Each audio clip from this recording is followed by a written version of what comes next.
Magandang umaga. Ito tayo ay magbibilad na naman ng ating daing. Ayan, dahil madaming isda po dito sa atin at saka masipag po tayo mangisda. Ito. Palagi tayong gagawa ng daing. Ayan. Lagyan lang po natin ng asin.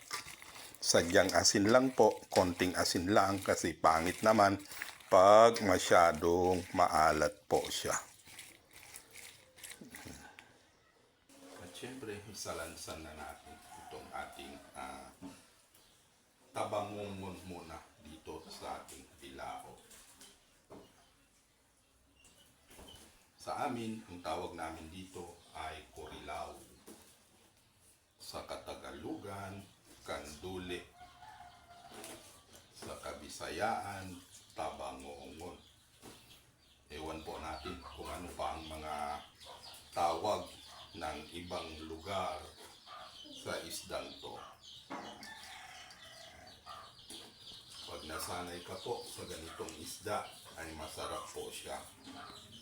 Pero may mga tao dito na ayaw po nila ng ganitong isda kasi malansa daw. Lahat naman ng isda ata ay malansa.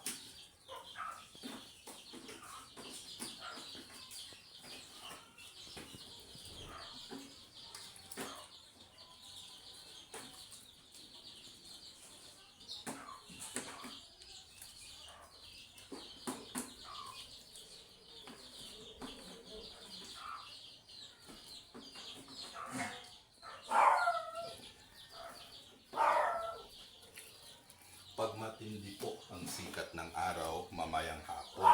Pag masipag ka po, magbaliktad nito, ay tuyo na po to mga boss. Yun ito. Lagyan natin ng asin.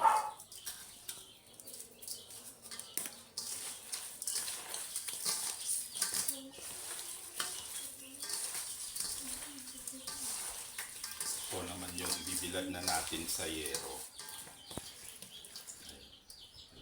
Ito natin doon sa may